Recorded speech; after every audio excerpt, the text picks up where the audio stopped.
E aí pessoal, aqui é o Léo do Confissões de um Soro Positivo. Antes da gente começar esse vídeo, eu quero pedir para que vocês não se esqueçam de se inscrever no canal, não se esqueçam de deixar um like no vídeo e não se esqueçam de ativar o sininho para receber todas as notificações assim que tiver novidade. Gente, semana passada eu fiz um vídeo no qual eu falei sobre toda a questão do Rio Grande do Sul, que ele está vivendo uma epidemia generalizada. E aí o que aconteceu? Eu também comentei nesse vídeo sobre a questão da mortalidade de pessoas em decorrência de doenças oportunistas, que aqui no Rio Grande do Sul é muito grande. E muitas pessoas ficaram muito assustadas com isso e vieram até mim perguntar por que essas pessoas ainda morrem hoje, por que ainda existe óbito de pessoas que vivem com HIV, desenvolvem AIDS e acabam morrendo por complicações de doenças oportunistas. Então no vídeo de hoje a gente vai falar de uma maneira rápida sobre os principais motivos que levam ainda hoje as pessoas a morrerem em decorrência de doenças oportunistas. Quais são os principais motivos que têm levado as pessoas à mortalidade? Gente, deixa eu só fazer uma contextualização antes de a gente começar o vídeo. Eu faço parte de um comitê que investiga a mortalidade por AIDS no meu município. Existem pouquíssimos desses comitês no Brasil todo. Se eu não me engano, esse é o segundo ou terceiro do país e só existem esses mesmos. Existe um que eu sei em Porto Alegre, que eu até nem sei se está ativo no momento, e na minha cidade uruguaiana eu acho que é o segundo ou terceiro e é só isso que tem. Ele é muito importante por quê? Porque nesse comitê se investiga todos os casos de mortalidade que se suspeita ser por doenças oportunistas relacionadas à AIDS, só que muitas vezes a gente descobre que não é, que é por uma outra causa. A pessoa vivia com HIV e depois com AIDS, mas ela não morreu por causa disso, ela morreu por causa de um outro qualquer motivo, e aí se elimina essa pessoa das estatísticas, porque a gente precisa saber quantas pessoas efetivamente morrem em decorrência de doenças oportunistas relacionadas à AIDS. Esse ano, particularmente, eu não estou conseguindo ir nas reuniões, porque alternou o horário, que era pela manhã, que ficava muito mais fácil para eu ir, mas agora é à tarde e aí por causa do meu trabalho ficou muito complicado. Mas eu sigo acompanhando as estatísticas porque eu tenho contato das pessoas. Uma coisa se entra em consenso: a mortalidade por doenças oportunistas relacionadas à AIDS sempre são por 3 motivos específicos. Obviamente, quando a gente fala disso, a gente está falando de uma maneira ampla, porque cada um desses motivos tem submotivos, mas existem 3 casos específicos que a gente sempre vê se repetir. O primeiro caso que eu quero falar são daquelas pessoas que têm algum tipo de dependência química. Essas pessoas têm uma adesão muito complicada em decorrência do próprio vício, porque elas acabam utilizando alguma substância química como cocaína, até mesmo o álcool, e aí elas esquecem de tomar o medicamento. Às vezes elas saem para a rua, ficam dias na rua, assim, em situações em qual o próprio corpo fica debilitado, dormem na rua, como por exemplo é o pessoal da Cracolândia. Então essas pessoas, elas acabam vivendo com HIV e tem mais o agravante do vício, que dificulta com que elas tenham uma boa adesão, elas não tomam os medicamentos, elas não vão nas consultas, elas ficam às vezes desaparecidas um tempão do Sistema Único de Saúde, aparecem quando estão muito mal mesmo, e aí tem algum tipo de melhora, aí daqui a pouco já volta para o vício. Essas pessoas que têm esse tipo de dificuldade são algum tipo de pessoa que ainda acaba indo a óbito, infelizmente, em questão não principalmente do HIV, mas em função da sua dependência química que atrapalha na adesão ao tratamento. Por isso que é muito importante quando a gente vai falar sobre tratamento, adesão ao tratamento, que as pessoas tenham consciência que é necessário também trabalhar a saúde mental dessa pessoa e, se ela tem alguma dependência química, tentar fazer com que ela consiga se libertar disso. Como a pessoa está tendo esse controle e ela precisa de uma boa adesão, isso potencializa, isso facilita com que a pessoa fique doente. Outro que acontece com muita frequência são daquelas pessoas que elas não conseguem aceitar o seu diagnóstico. E isso é muito sério, porque isso a gente fala diretamente com estigma e discriminação. É uma coisa que está coladinha com a outra. Muitas pessoas às vezes criticam essas pessoas porque tá desistindo da vida, porque essa pessoa é um suicida. Eu já escutei isso saindo da boca de um médico, mas gente, não é isso. Essas pessoas estão passando por um problema muito sério, estão enfrentando muitas vezes uma depressão. A gente sabe que o HIV, ele muda muito a nossa dinâmica logo que a gente recebe a notícia. Todo mundo que recebeu o diagnóstico positivo para HIV, a maioria das pessoas que eu conheço, eu não conheci nunca um caso de uma pessoa que disse assim, eu recebi, tá, tudo bem. A maioria das pessoas, elas têm um choque no início.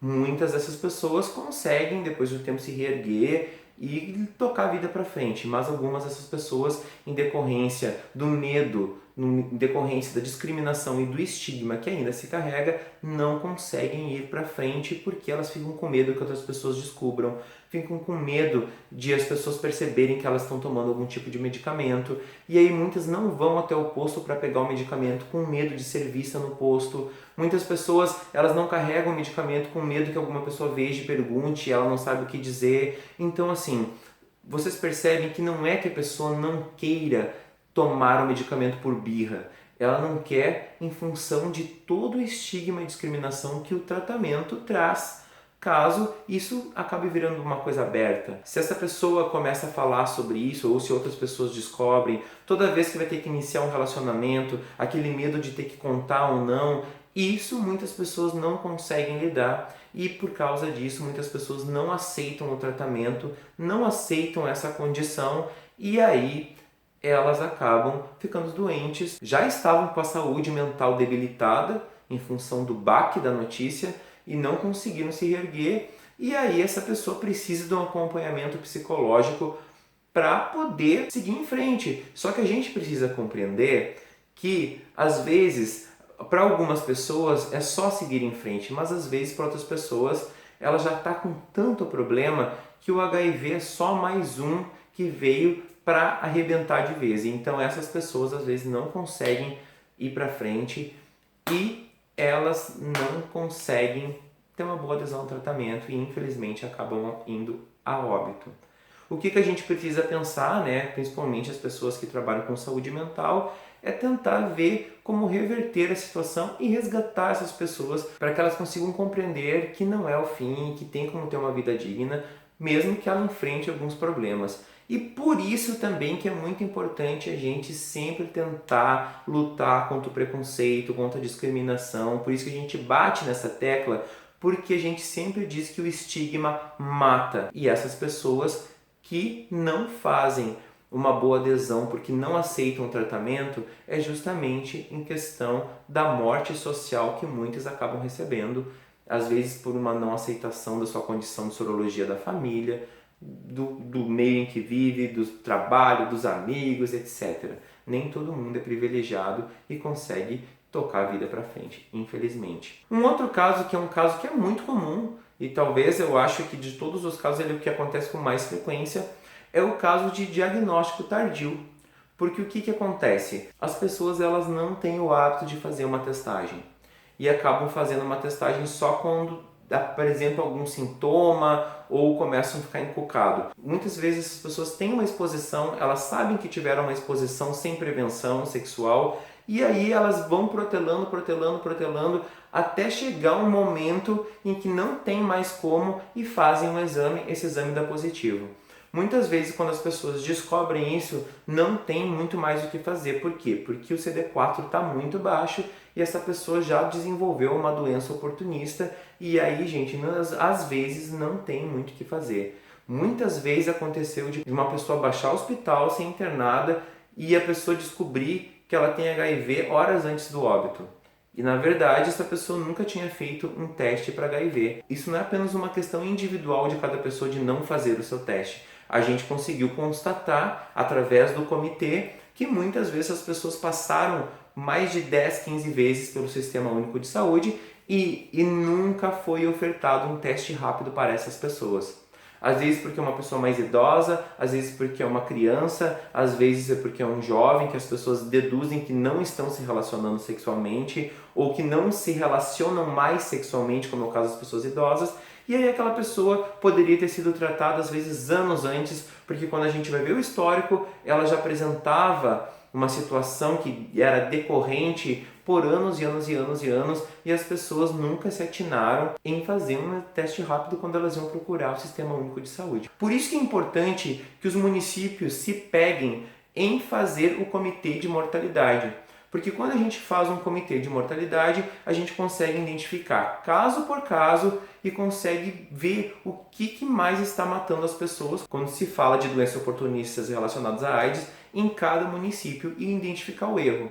Por exemplo, aqui no meu município, nós conseguimos identificar que muitas pessoas que morreram já tinham passado pelo Sistema Único de Saúde várias vezes e não tinha sido ofertado um teste rápido.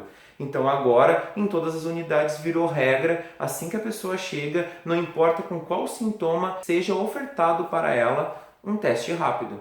E é obviamente que os números eles vão subir, porque vai se testar mais, vai se positivar mais, mas por outro lado, essa pessoa vai estar em tratamento, ela vai poder ficar indetectável e também o risco de ter doenças oportunistas vai diminuir drasticamente, principalmente se o diagnóstico for muito recente. Por isso, gente, eu falo para vocês a importância das pessoas se testarem, porque muitas pessoas vivem com HIV e elas nem imaginam isso. Então esse vídeo serve principalmente para acalmar um pouco as pessoas. Vocês percebem que são casos específicos que acontecem por N questões, mas são casos específicos e muito dificilmente, assim, é quase que impossível, uma pessoa que não está tendo nenhum desses problemas, não é uma pessoa que é dependente química, é uma pessoa que toma o medicamento certinho, é uma pessoa que vai a todas as consultas, é uma pessoa que está com CD4 controlado, a carga viral tentando baixar ou já zerada, não são essas pessoas que aparecem nesses gráficos de mortalidade. Não faz muito foi noticiado um senhor aí que fez 100 anos ou 101 anos, vivia com HIV sei lá quantos anos. É claro que muita gente vai me dizer assim, mas Léo, tem a questão da distribuição do tratamento, que muita gente está tendo problema, tem também uma questão de acesso ao tratamento, que isso dificulta, isso também influencia. Sim, tem. O que eu falei aqui no vídeo tem e é muito grave. Isso pode influenciar no tratamento? Pode, mas eu falei aqui no vídeo os principais motivos e os mais decorrentes que levam as pessoas a óbito em consequência de doenças oportunistas relacionadas à AIDS. Espero ter ajudado, espero ter tranquilizado. Qualquer dúvida é só me perguntar, à medida do possível eu vou respondendo.